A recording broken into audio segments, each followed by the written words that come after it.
Assalamualaikum warahmatullahi wabarakatuh. Innal hamdalillah nahmaduhu wa nasta'inuhu wa nastahdihi wa nastaghfiruh wa na'udzu billahi min shururi anfusina wa min sayyiati a'malina. Man yahdihillahu fala mudilla lahu ومن يضلله فلا هادي له أشهد أن لا إله إلا الله وحده لا شريك له وأشهد أن محمدا عبده ورسوله يا أيها الذين آمنوا اتقوا الله وقولوا قولا سديدا يصلح لكم أعمالكم ويغفر لكم ذنوبكم ومن يطع الله ورسوله فقد فاز فوزا عظيما. الحمد لله الذي بنعمته تتم الصالحات. ربنا آتنا من لدنك رحمة وهيئ لنا من أمرنا رشدا. اللهم آت نفسي تقواها وزكيها وأنت خير من زكاها أنت وليها ومولاها. أما بعد. Alhamdulillah, syukur pada Allah Azza wa Jal kerana dengan rahmat dan juga limpah kurnia yang Allah Ta'ala berikan, dapat kita bersama pada tengah hari ini dalam sinopsis 30 juzuk Al-Quran. Sambungan kita ialah pada juzuk yang ke-17. Juzuk yang ke-17 dalam mushaf ianya pada muka surat 322 dan berakhir pada muka surat 342. Bagi juzuk yang ke-17 mengandungi dua surah. Yang pertama ialah surah Al-Anbiya keseluruhannya.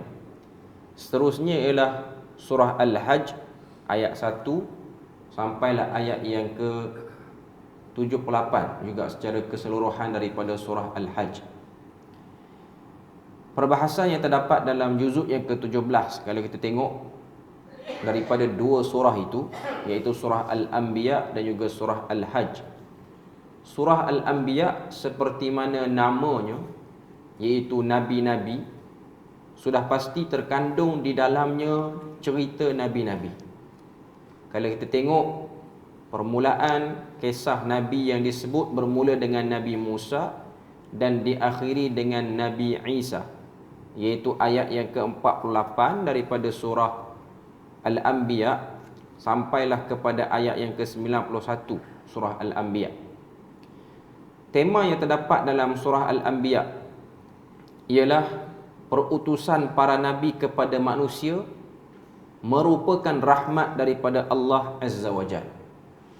Selain daripada tu, surah Al-Anbiya juga nak tunjukkan kepada kita bukti-bukti kebenaran risalah yang dibawa oleh nabi-nabi yang terdahulu. Penjelasan mereka membawa kesatuan yang sama dan tujuan yang sama, iaitu menegakkan tauhid. Melalui kisah-kisah para nabi yang ada dalam surah Al-Anbiya, tunjuk kepada kita bahawasanya untuk mendapat perlindungan dan penjagaan daripada Allah Azza wa Jalla, sama ada perlindungan penjagaan itu ketika mana kita kena musibah ataupun ketika mana kita menghadapi musuh yang terang, yang nyata daripada kalangan golongan yang bukan Islam yang memerangi orang Islam. Tidak dapat tidak, perkara utama yang perlu untuk dijadikan sebagai agenda utama sebagai Muslim ialah menegakkan tauhid di mana-mana pun ataupun apa saja benda yang nak dibincangkan. Dan intipati daripada tauhid yang paling besar sekali ialah beriman dengan benda yang ghaib. Sebab tu kita baca dalam suratul Baqarah, Allah Ta'ala sebut tanda-tanda orang yang bertakwa itu ialah allazina yu'minuna bil ghaib, beriman dengan benda ghaib. Cuma menjadi satu cara fikir umum masyarakat kita bila mana sebut benda ghaib, dia lebih nampak kepada jin dan syaitan. Sedangkan benda gaib lebih daripada itu lagi. Termasuk daripada benda gaib yang kita kena berdamai ataupun kita kena terima ialah takdir-takdir yang berlaku dalam hidup. Bab-bab berkaitan dengan hari kebangkitan. dan juga perkara-perkara yang berkait dengan dosa, pahala, syurga, neraka. Itu semua termasuk dalam benda-benda gaib yang perlu untuk kita terima, walaupun kadang-kadang kita tak dapat faham dengan akal kenapa benda tu berlaku dan macam mana ianya bergerak, macam mana ianya berlaku dalam sekeliling kita. Itu benda yang kita tengok. Termasuklah kita yang sedang puasa ni, puasanya kita kerana beriman pada benda yang gaib, iaitu adanya balasan pahala, adanya ganjaran yang Tuhan beri. Itu yang menyebabkan kekuatan manusia dia dapat meneruskan puasa. Walaupun dari segi sains dia buktikan manusia ni boleh puasa kerana bila mana diberikan tekanan pada tubuh badan kita ni, walaupun peringkat awalnya kita akan rasa lapar, lepas pada tu kita akan rembeskan gula-gula yang tersembunyi dalam badan kita ni membentuk tenaga, dan sebab itulah bila mana kita rasa lapar tiba-tiba hilang rasa lapar tu. Itu dari segi perbahasan sains. Okay. Tapi umumnya ianya adalah berkaitan dengan keimanan juga. Ini ialah benda yang kita faham. Ialah tubuh manusia itu memanglah bergerak dengan sunnatullahnya. Tapi yang lebih tinggi daripada tu lagi, kalau tiada penjelasan dari segi sains pun, kita sebagai orang yang dah menyerahkan diri kepada Allah Azza wa Jal, kita kena terima ianya ialah bahagian daripada benda yang perlu untuk dipatuhi. Sebab kita ni berstatus hamba, dan kita telah berjanji kepada Allah Azza wa Jal di alam roh ketika mana ditanyakan, alastu bi rabbikum qalu bala syahidana, bukankah aku ini Tuhan kamu? Semua sekali menjawab, bahkan kami menyatakan bahawasanya engkaulah Tuhan kami dan kami menyaksikannya.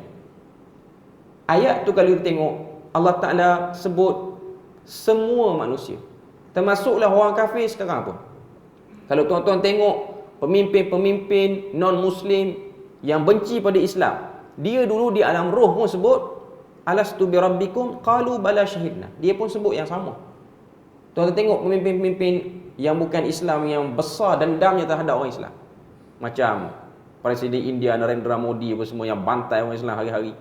Cuma liputan dia tidak ditunjukkan. Kalau tuan-tuan ikuti secara underground, pembantaian umat Islam di India lebih teruk berbanding pembantaian umat Islam di Palestin. Cuma sekarang mungkin dah sama teruk lah.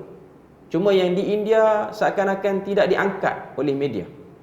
Tidak berlaku orang kata apa, berita dia disampaikan secara terang-terangan. Tapi saya nak sebutnya ialah yang duk bantai orang Islam tu dulu di alam roh pun sebut Allah Ta'ala itu Tuhan. Tapi bila mana sampai ke dunia, dia mengingkarinya. Jadi itu tanda dia tidak beriman pada benda gaib. Dan kita mengekalkannya atas rahmat Tuhan, atas kasih sayang Allah Ta'ala, lalu kita beriman dengan benda gaib itu sendiri. Itu benda yang kita nak sebut bila mana dalam surah Al-Anbiya ni, datangnya Nabi dan Rasul ni, dia bawa benda-benda seperti itu. Okay. Kalau kita teliti satu persatu, surah Al-Anbiya ayat yang ke-49 dan juga ayat yang ke-50, 48 hingga 50. Itulah permulaan cerita kisah para Nabi.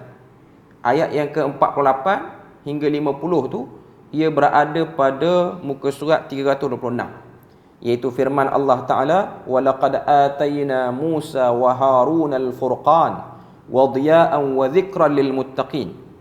Sungguh kami telah datangkan kepada Musa dan Harun Al-Furqan. Al-Furqan itu ialah Taurat, kitab Taurat yang diberikan oleh Allah Ta'ala pada Nabi Musa. Kalau kita perasan, nama lain bagi perang Badar ialah Yaumul Furqan. Sebab bulan Ramadan ni dia berkait dengan perang Badar. Orang akan buat peristiwa ataupun orang akan buat majlis penghayatan Badar Kubra. Sebab berlakunya perang Badar itu dalam bulan Ramadan. Nama lain bagi perang Badar ialah Yaumul Furqan. Furqan maksudnya ialah yufarriqu bainal haqqi wal batil, pembeza di antara hak dan juga batil. Jadi Taurat yang diberikan oleh Allah Ta'ala kepada Musa, pembeza antara hak dan batil. Sama macam Quran yang kita duduk berinteraksi dengannya. Kemudian Tuhan sifatkan lagi Taurat itu ataupun firman Tuhan itu Diya, yang bermaksud sumber cahaya. Dia bukan cahaya, dia bukan biasan cahaya, tapi dia sumber cahaya. Wa zikra, dan peringatan lil muttaqin. Peringatan tu hanya dapat difahami oleh orang yang bertakwa. Sebab tu ada peringatan-peringatan yang tak dapat difahami oleh manusia lain. Kita tak payah ambil contoh akhirat, kita ambil contoh dunia.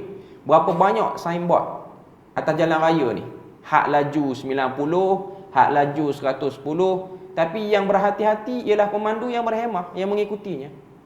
Yang tak berhemah dia akan belah. Lagi dia bagi signboard 110, dia nak tekan 108. Lagi orang buat 90, ni 90 slow sangat, kita buat 190. Dia tidak bertakwa pada peraturan itu. Itu saya nak sebut ialah tanda-tanda orang bertakwa. Orang bertakwa, dia ambil perhatian benda-benda seperti itu. Ialah memang kalau kita tengok sebahagian orang yang langgar peraturan jalan raya, dia tak aksiden pun.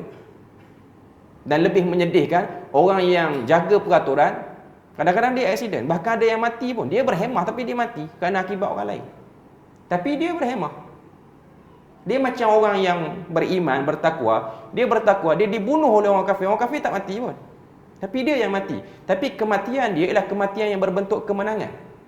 Berbeza dengan si kafir yang mati kerana melawan perintah Tuhan.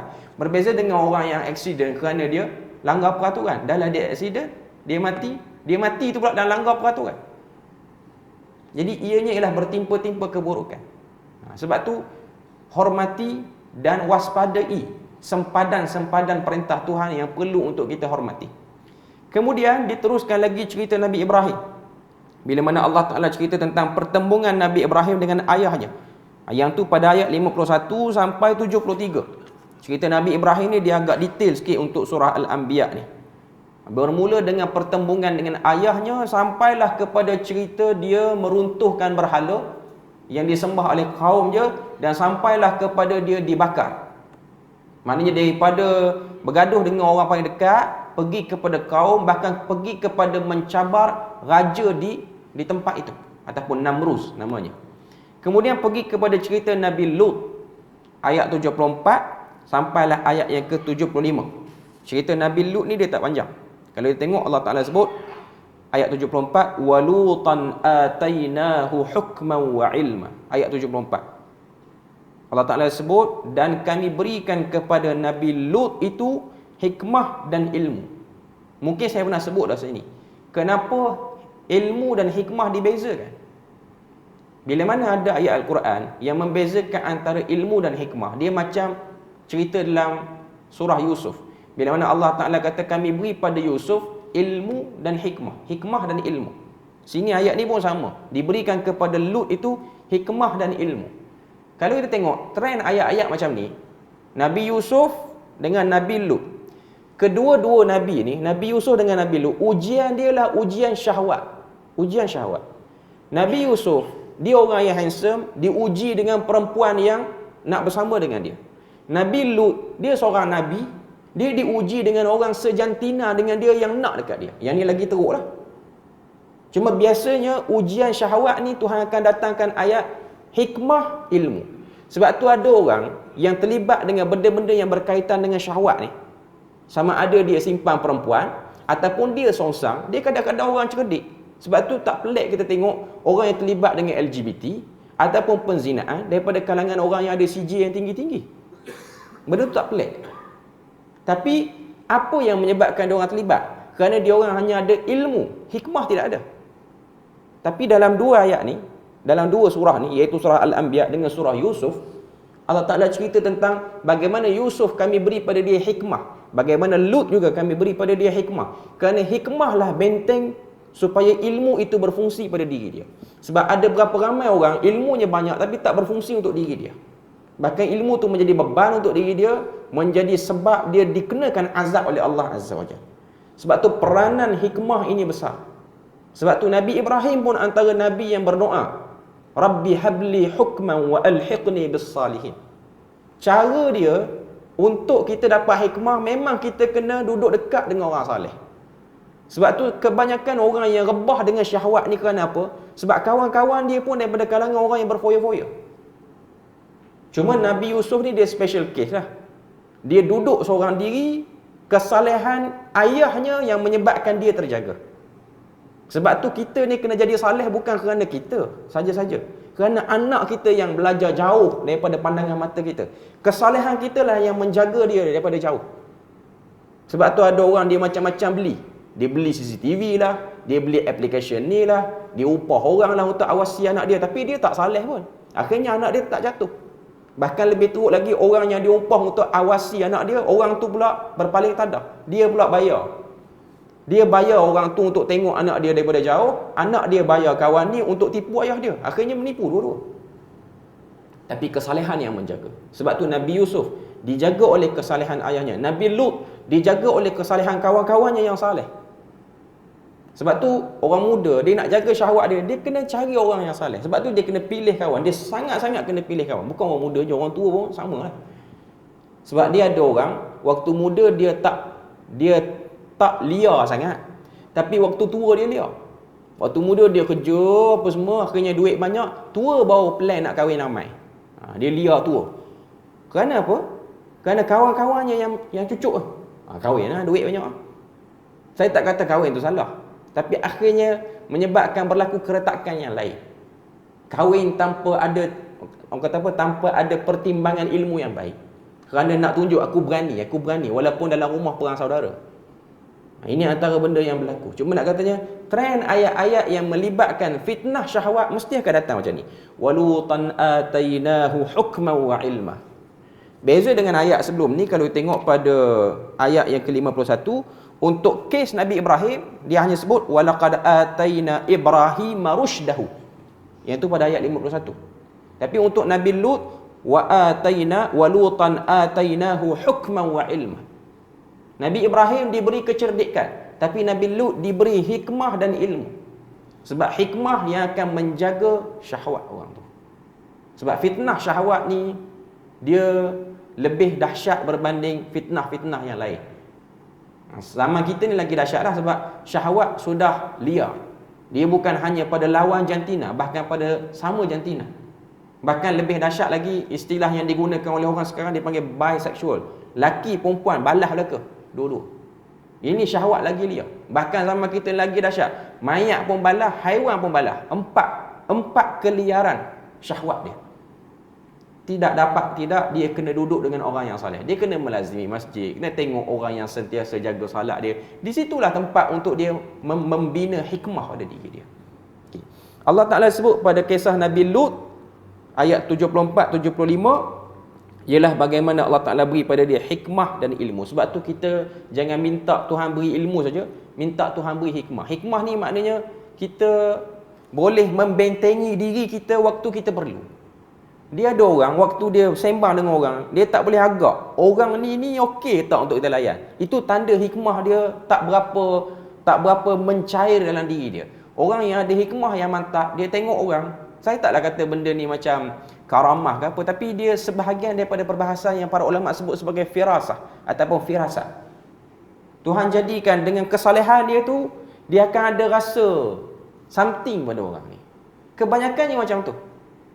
Sebab tu kita tengok ada satu asar. Uthman bin Affan. Ini dalam Syiar Alam An-Nubala ada sebut. Dia tengah duduk di masjid, tiba-tiba masuk padanya Anas bin Malik. Anas bin Malik muda lagi pada waktu tu.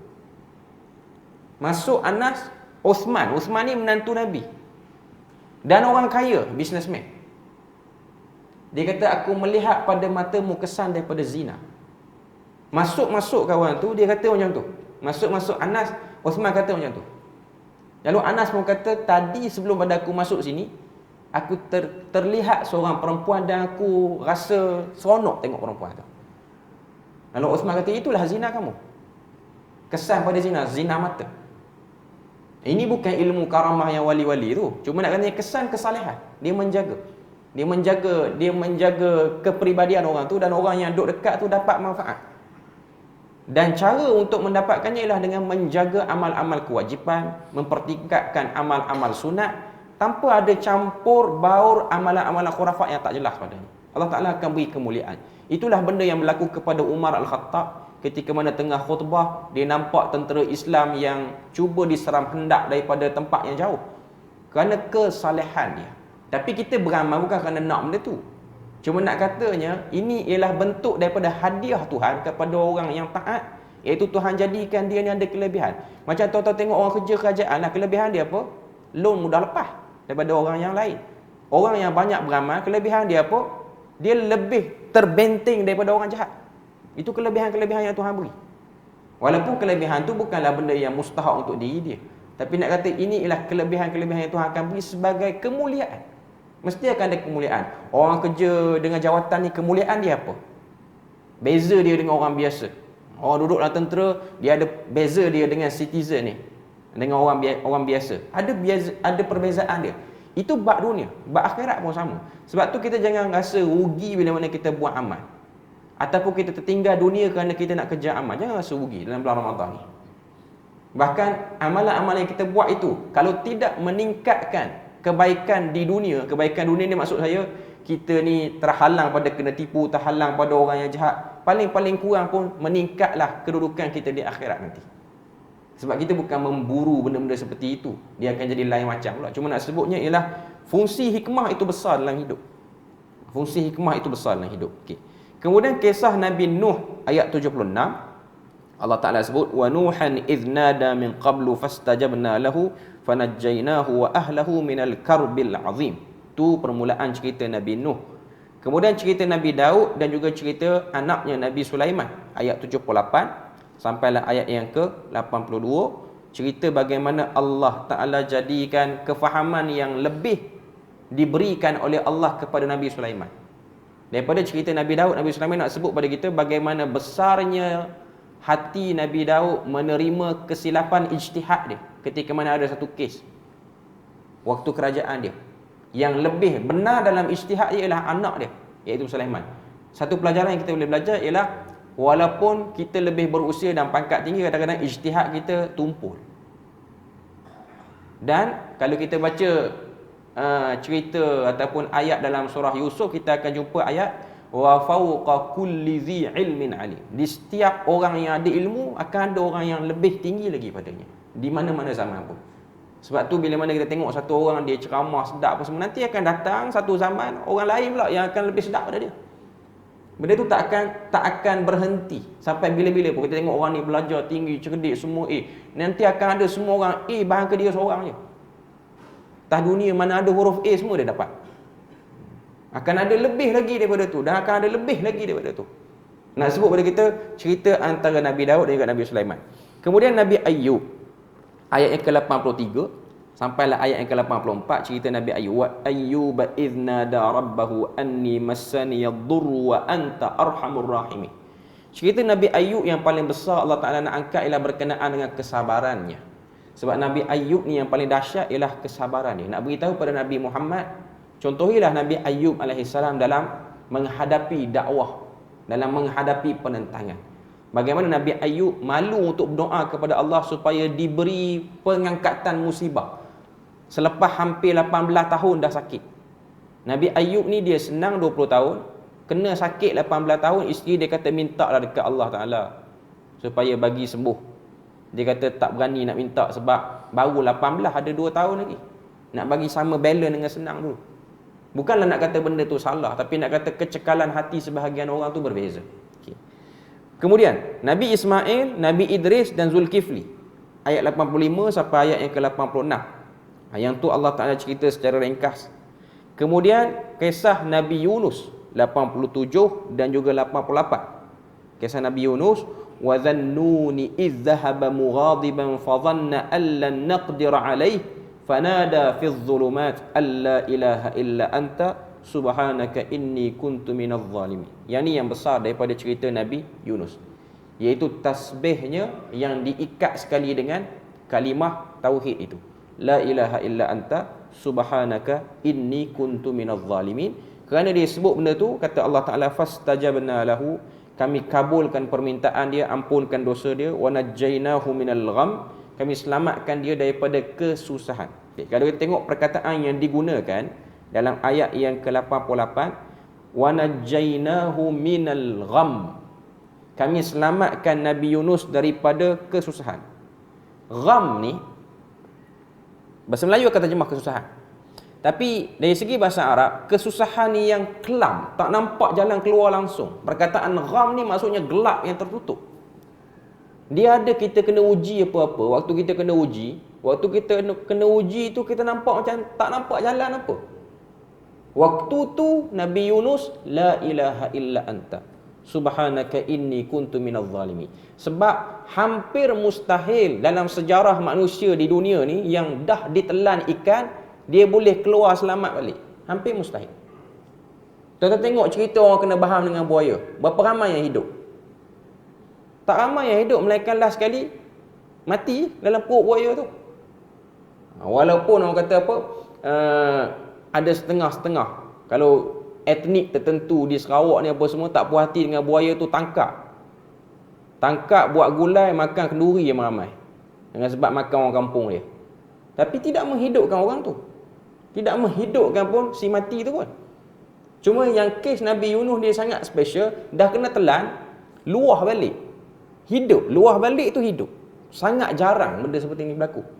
Maknanya kesusahan yang dihadapi oleh Nabi Yunus ialah gham, maknanya kelam betul. Maknanya orang yang duduk di situasi itu, kalau tuan-tuan tanyalah mana-mana orang pun atas dunia ni, kalau kena makan dengan ikan, waktu kita kena makan tu, adakah kita fikir boleh hidup lagi ni? Boleh lagi 100%. Daripada 100%, 80 saya letak boleh hidup lagi. Jarang. Mesti dia akan rasa mati dah aku, tak ada. Tapi boleh hidup. Kerana apa? Tawakal kepada Allah. Kerana apa? Tasbih kepada Allah. Kerana berserah diri kepada Allah Azza wa Jalla. Kemudian Nabi Zakaria, ayat yang ke-89 dan juga ayat yang ke-90. Dua ayat tu cerita tentang Nabi Zakaria, iaitu firman Allah Ta'ala, wa Zakaria idh nada rabbahu rabbi la tadharni farda wa anta khairul warisin. Antara benda besar yang kita boleh baca daripada cerita Nabi Zakaria ni ialah bersabar menunggu pewaris daripada kesalehan. Sebab dia minta pada Allah, la tadharni farda, jangan tinggalkan aku sendirian tanpa ada anak. Nabi Zakaria, dia bukan nak anak kerana nak suruh warisi harta. Dia nak anak untuk warisi ilmu dan kesalehan. Sebab tu kalau kita nak anak kerana mewarisi harta, Tuhan akan beri tapi harta akan hilang. Tapi kesalehan ia lebih mahal daripada harta, sebab kesalehan ia lebih kekal. Kesalehan, kenabian, kerasulan dan ilmu ia lebih kekal. Itu benda yang kita boleh belajar daripada cerita Nabi Zakaria. Kalau kita nak ada zuriat, berniatlah dengan niat-niat yang baik terhadap zuriat tu, supaya zuriat tu menjadi penyambung kepada amal-amal jariah yang baik, bukan menjadi penyambung kepada urusan-urusan dunia yang sementara sahaja. Kemudian cerita Maryam dan Nabi Isa. Maryam dan Nabi Isa, ayat yang ke-91, Allah Ta'ala sebut tentang cerita Maryam dan Nabi Isa itu sendiri. Cumanya antara benda penting yang kita boleh ambil untuk surah Al-Anbiya ni, daripada cerita Nabi-Nabi yang sekian banyak tu, ialah setiap Nabi-Nabi yang diceritakan tu, bermula pada Nabi Musa sampai Maryam dan Isa ni, mesti Allah Ta'ala akan compile doa dia orang. Dia orang pernah minta apa waktu dia orang dakwah dulu, daripada Nabi-Nabi yang dah kita sebut tadi.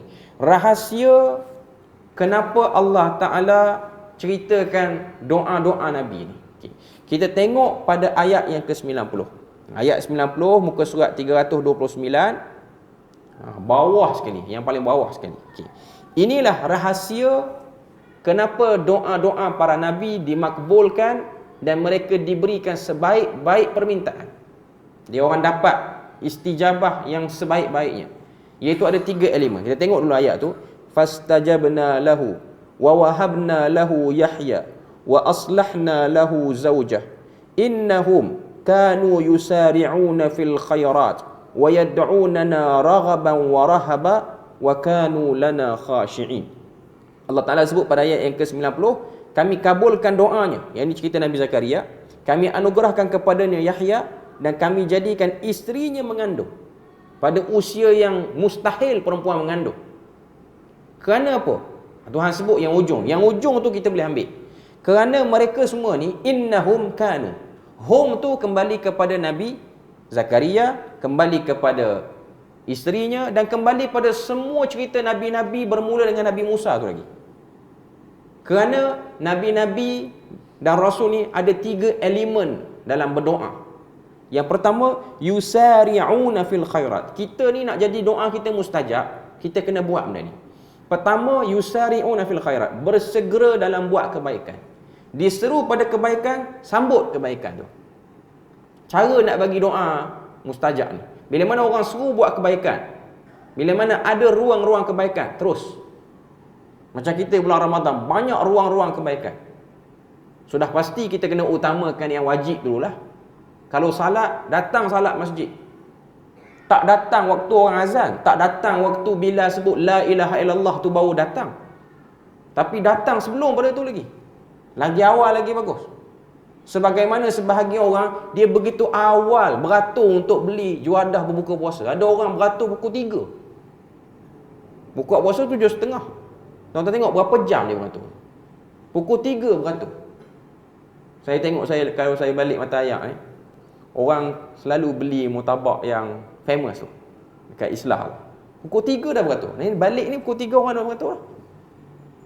Yang beratur pukul 3 tu kita nak alih, dia beratur datang masjid, tunggu Zuhur 10.30 untuk Zuhur. 10.30 pagi dah beratur dah. Penuh masjid. AJK masjid pun heran. Apa hal lagi ni? 10.30 dah beratur. Subuh 2 pagi dah tunggu dah. Dia punya bersungguh. Sebab itu hidangan-hidangan kebaikan yang Tuhan nak beri. Kalau kita boleh buat yang tu, tak apa. Nak beratur beli juadah pukul 10 pagi pun tak apa. Kalau dia tunggu subuh pukul 2 pagi. Padan lah tu, maknanya dia balance dunia dia dan akhirat dia. Yusari'una fil khairat. Bila mana nampak ruang-ruang kosong di saf tambah cepat-cepat nak pergi. Dia bukan tak apalah, bagilah naik dulu. Kononnya berkorban. Isar dalam bab mendekatkan diri pada Allah, tiada kebaikan. Ada orang dia suka berkorban, orang lain buat baik banyak pada dia. Dia tengok orang tak apa naik saf pertama, saya saf kedua tak apa. Peluang kebaikan untuk dia. Dia berebut dalam bab ni, dia berebut. Dia tak akan biarkan benda tu berlaku. Tak akan biarkan orang kata apa diambil oleh orang lain. Itu perangai para nabi. Dan itulah sebab doa dia orang mustajab. Yang kedua, yad'unana raghaban wa rahaba. Bila mana berdoa dengan penuh pengharapan. Dia tak ada berdoa, ni orang suruh je ni, sebab tu saya berdoa. Ni ustaz suruh saya berdoa. Kalau harap ke saya rasa macam tak jalan doa ni. Itu orang tak ada harapan. Cakap macam tu. Tapi orang yang berharap, dia berdoa, tak berputus asa dia berdoa. Dia macam orang apply kerja, lepas dapat tawaran kerja ni, iklan kerja ni, apply. Sampai 10 resume. Rumah dia tu penuh dengan file resume saja. Walaupun tak dapat satu pun. Harapan tinggi. Dan rahaba, dan takut pada Allah. Maknanya takut ni dengan hormat perintah Tuhan. Dan yang ketiga, kanu lana khashi'in. Mereka sangat khusyuk. Khusyuk ni biasanya dia akan duduk dekat dengan salat. Sebab tu macam-macam mana pun, doa nak mustajab ni, ibadah yang akan diambil kira, yang dipanggil sebagai syarat utama lulus untuk dimustajabkan doa, mesti kena jadi orang yang salat. Tak dapat tidak benda tu. Sebab tu kalau kita jarang salat, ataupun salat tak jaga kriteria-kriteria untuk menyempurnakan salat, maka wajar doa kita dilambatkan, ataupun ditukarkan, ataupun tak dimustajabkan. Itu benda yang kita kena fikir. Benda yang kita kena ubah.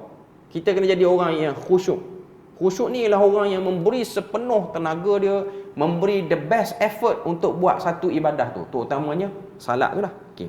Kemudian di ujung-ujung surah Al-Anbiya ni, dia cerita tentang syarat penerimaan amal kebaikan.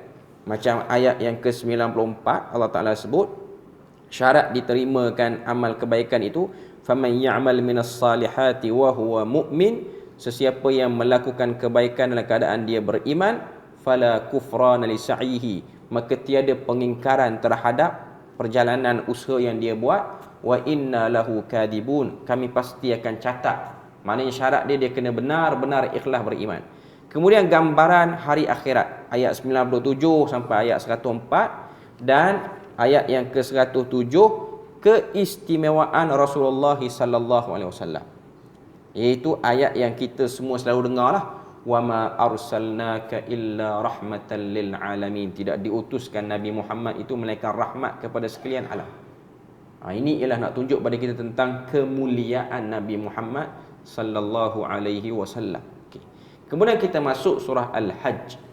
Surah Al-Hajj mengandungi 78 ayat, komplit dalam juzuk yang ke-17 ni. Dari segi makna dia bermaksud ialah ibadah haji. Cuma konten yang paling banyak ialah cerita Nabi Ibrahim dalam tu. Sebab Nabi Ibrahim ni lah perletakkan asas kepada berlakunya manasik haji. Sebab tu tidak ada ibadah yang paling kuat kaitan sejarah dalam pengamalan umat Islam ini melainkan ibadah haji. Paling kuat elemen sejarah. Sebab tu kalau kita pergi haji dengan tak nak ambil tahu apa, haji kita tu akan bersifat kosong. Kenapa nak kena tawaf? Kenapa nak kena sa'i? Kenapa nak kena wukuf? Kenapa nak kena melontak? Kenapa itu ada kaitan dengan sejarah Nabi Ibrahim? Dan antara orang kata apa, dia macam ringkasan daripada haji ni ialah apa yang ada dalam salat kita yang duk buat ni. Sebab tu dalam salat ni dia ada juga cerita Ibrahim. Ada juga kena sebut nama Ibrahim. Sebab dalam tahiyat kita kena sebut selawat Ibrahimiyah. Sebab Nabi Ibrahim ni orang yang meletakkan asas terbinanya rumah Allah. Rumah Allah ni untuk apa? Untuk tidur. Rumah Allah ni untuk salat. Rumah Allah ni ialah untuk salat. Jadi sebab itulah kalau tengok di rumah Allah di Mekah itu salat dilakukan, tawaf dilakukan, haji pun dilakukan di situ. Ini ialah manifestasi perlambangan kepada ibadah. Sebab tu manusia di hidup atas dunia, kecenderungan ibadah yang dia kena beri kepada Allah Ta'ala 90%. 10% baru urusan dunia. Ini baru orang yang betul-betul ada kecenderungan yang Tuhan sebut wa ma khalaqtul jinna wal insa illa liya'budun. Bila mana kita masuk bulan Ramadan, bulan Ramadan ialah bulan untuk dia suruh kita buang takluk dunia sebanyak mungkin. Ini kita nak masuk 10 Ramadan ni, tak berapa hari lagi ni. 10 Ramadan ni ialah perlambangan untuk kita buang takluk dunia. Sebab tu iktikaf ni fungsinya ialah untuk menyedari kita akan bersendirian berada di alam barzah nanti. Orang yang iktikaf dia akan putuskan hubungan dengan orang dalam rumah dia, bukanlah putus terus. Maknanya untuk kita sedar dalam kita selalu duduk makan sekali, selalu tidur sekali apa semua, ada fasa kita bersendiri. Yang ni kalau nak kata suluk yang syar'i pun betul. Kalau suluk yang sufi naik bukit apa semua tak betul. Ini suluk duduk dalam masjid. Duduk dalam masjid apa semua, yang tu ada. Memang dibuat oleh Nabi. Tujuannya untuk buang takluk ni, untuk kita sedar, kok mana-mana pun kita tetap akan seorang. Kok mana-mana pun, sayang tara mana, rapat tara mana pun, kita akan ada fasa kita berseorangan. Okay. Tema bagi surah Al-Hajj ialah tema mengagungkan syariat Allah, iaitu ibadah haji. Dalam surah Al-Hajj, kalau kita tengok, ibadat haji ni dia nak cerita pada kita tentang pembinaan kepribadian umat Islam. Haji ni bukan hanya cerita pada penatnya berjalan. Bukan hanya cerita pada panasnya cuaca pada waktu itu. Bukan hanya cerita pada ramainya orang. Tapi antara hikmah-hikmah yang ada dalam haji ni ialah bagaimana kita kena sedar kita hidup di dunia ni, kita berkongsi tempat dengan penganut Islam yang lain. Saudara kita Muslim yang lain. Sebab tu ini benda yang kita kena sedar. Sebab tu ada orang dia pergi haji dia tak sabar. Dia nak marah orang, kemah tak ada, makanan tak cukup, tandah pun ramai orang. Ini antara experience orang yang pergi haji. Orang yang pergi haji dia akan tahu benda-benda seperti ini. Tapi mungkin kita yang nak buat haji pada Malaysia ni dia agak special berbanding haji-haji pada negara lain. Jadi susah kita tu tak seteruk negara-negara lain lah. Ada negara lain yang tiada muasasah yang menguruskan dia orang. Yang ni memang betul-betul susah. Betul-betul tiada tempat berteduh yang elok semua. Cuma nak katanya, biasanya rungutan orang pergi haji ni isu ni lah. Isu penat, jauh berjalan apa semua. Inilah manifestasi hidup atas dunia. Hidup atas dunia ni kita akan lalui benda-benda seperti ini. Dan hidup atas dunia ni dia ada benda-benda yang bersifat tiba-tiba yang kita kena bersedia untuk menghadapinya. Sebab waktu kita pergi buat haji, ataupun kita buat umrah lah bagi orang yang tak pernah buat haji, dia buat umrah, kita akan menghadapi insiden yang bersifat tiba-tiba. Tiba-tiba orang nak blok jalan, tiba-tiba sangkut situ, sangkut sini. Kita kena sedia. Macam mana kita bersedia untuk memakai ihram walaupun kita tidak biasa memakainya. Sebab tu ibadah haji ni daripada awal lagi kita akan tengok ialah pemakaian ihram. Perempuan mungkin tak rasa sangat bagi orang lelaki. Kita ni tuan-tuan, lelaki, kita tak akan buat latihan pakai ihram sebelum kita pergi ke tanah suci. Kan ada tuan-tuan tengok orang tu 2 minggu nak pergi umrah, dia mari masjid dah pakai ihram apa? Saya pakai dulu siap-siap ni berlatih. Nak bagi selesa, nak bagi settle ni, kalau kata telonggor apa semua macam mana saya nak buat. Jadi saya berlatih. Saya datang masjid Repuh 2 minggu awal ni memang duk pakai ihram lah ni. Nak naik flight ni 3 hari dah, tapi pakai dulu. Nak bagi selesa. Orang tengok lain macam naik motor dengan ihram. Pergi beli juadah pun dengan ihram. Sebab tu berlatih. Kita takkan buat macam tu.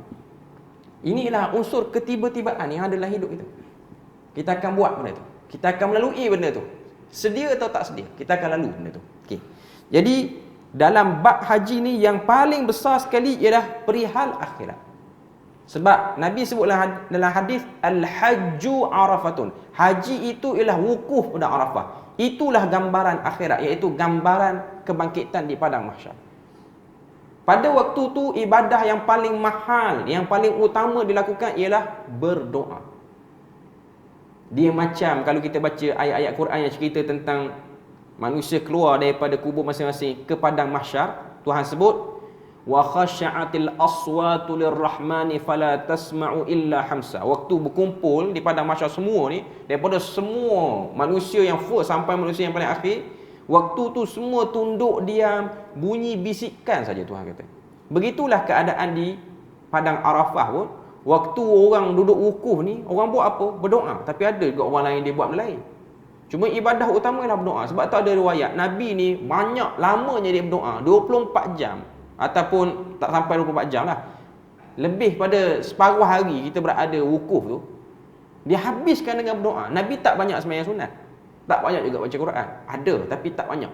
Yang banyak ialah berdoa. Sebab tu ada riwayat daripada Jabir. Jabir kata, aku tengok Nabi berdoa pada waktu wukuf di Arafah tu, sehingga kan unta Nabi ni dia nak lari, dia macam nak beredar tempat, Nabi nak tetapkan dia. Nabi sebelah pegang tali unta, sebelah tangan ni duk berdoa, tak berhenti. Pada hari wukuf. Sebab hari tu ialah hari berdoa. Nak kata hari tu kena banyakkan doa. Dia macam gambaran di padang mahsyar lah. Padang mahsyar ni kita takkan solat dah. Dia tak ada tuan-tuan keluar pada mahsyar, tak bosan, tak tahu nak buat apa, berzikir dulu, solat ke. Pada mahsyar orang tak buat dah benda tu. Pada mahsyar yang ada ialah berdoa saja. Walaupun doa pada waktu tu dah tak valid dah, tapi nak katanya gambaran dia, gambaran. Okay. Kemudian tentang Allah yang satu. Yang ni ada pada ayat yang ke-18. Kalau kita tengok ayat yang ke-18 ni, yang disyariatkan untuk kita sujud sajdah itu. Alam tara annallaha yasjudu lahu man fis samawati wa man fil ard wasyamsu wal qamaru wan nujumu wal jibalu wasyajaru wad dawabu wa katsirun minan nas. Tuhan sebut pada ayat 18, tidakkah engkau tahu bahawa sesiapa yang ada di langit dan sesiapa yang ada di bumi bersujud kepada Allah, juga matahari, bulan, bintang, gunung ganang, pohon-pohon, haiwan-haiwan yang melata dan banyak di antara manusia. Nak sebut pada kita bahawasanya konsekuensi kehidupan ialah mentauhidkan Allah Azza wa Jalla. Kemudian Allah Ta'ala cerita perihal Kaabah dan ibadah haji. Yang tu pada ayat yang ke-26. Ayat 26 ni muka surat yang ke-335. Bila mana Allah Ta'ala kata, wa iz bawwa'na li Ibrahim makanal baiti alla tusyrik bi syai'a wa tahhir baitiya lit ta'ifina wal qa'imina war ruk'is sujud. Yang penting untuk untuk surah Al-Hajj ni, sebab kita tak sempat nak cover semua, saya nak sebut benda-benda penting aja. Yang penting ialah ayat yang ke-41. Ayat 41. Muka surat 337. Ayat 41 muka surat 337, syarat-syarat menjadi pemimpin. Yang ni penting. Sebab sebelum tu cerita perang, macam mana nak berperang, keizinan untuk perang, pengusiran orang-orang muhajirin daripada tempat tinggal mereka ni. Tuhan pun kata keadaan macam ni memerlukan pemimpin. Pemimpin ni kriteria dia apa? Ayat 41 Tuhan sebut, allazina immakkannahum fil ard, orang-orang yang kami beri kekukuhan atas muka bumi. Dia bukan pemimpin yang goyah. Dia ada pemimpin dia goyah, dia pemimpin tapi dia risau. Tak kena gaya, pilihan raya jatuh pula lah aku. Itu dia tidak ada makanna di situ. Tapi pemimpin yang makannahum fil ard, Tuhan kata ciri yang pertama aqamus salat. Sebab tu saya sebut solat ni janganlah pandang lebih kurang. Ianya benda besar. Nak jadi pemimpin, syarat dia melaksanakan salat.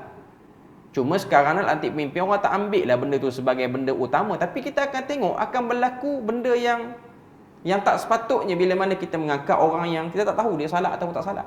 Hari ni kita hanya menilai dia salat, kita tengok dia datang salat Jumaat ya. Tapi asas kepemimpinan ialah dia datang salat fardu berjemaah, itu asas dia. Okey. Yang kedua, wa atawuz zakah, menunaikan zakat. Wa amaru bil ma'ruf, yang ketiga, wa nahau 'anil munkar, suruh orang buat baik, suruh orang buat munkar. Tapi poinnya ialah yang utama salat. Bila mana satu orang tu dia boleh salat, dia akan mudah untuk zakat, dia akan mudah untuk buat baik, dia akan mudah untuk larang orang buat munkar. Sebab kekuatan tidak akan terbina untuk tiga lagi tu, melainkan pada orang yang menjaga salat. Perhatikan perkataan aqamus salah, mendirikan salat. Perkataan aqamu tu, dia macam nak kata sifat orang tu memang jenis jaga betul salat dia. Dia bukan dipegang oleh sistem. Saya ni datang salat sebab ada markah khusus yang mengawal saya, sebab tu saya datang. Ini dia tidak aqamu. Bila mana dia keluar pada sistem penilaian tu, dia tak jaga dah salat dia.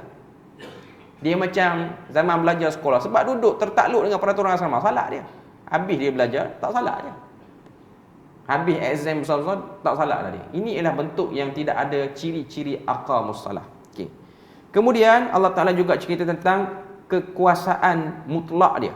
Yang tu pada ayat yang ke-63 sampailah ayat yang ke-72.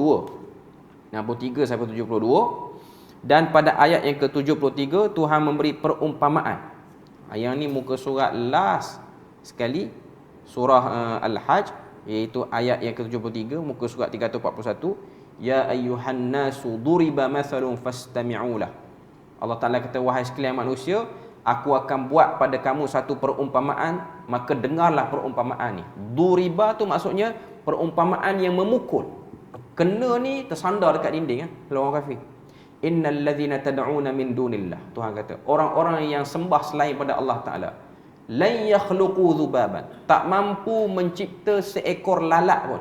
Walau ijtama'u lah, walaupun berhimpun untuk buat seekor lalat. Wa in yaslubhumudz dzubabu syai'an la yastanqidhuhu min, dan sekiranya lalat itu mengambil sesuatu pada dirinya ataupun pada mana-mana tempat, dia tak akan mampu untuk tangkap dia.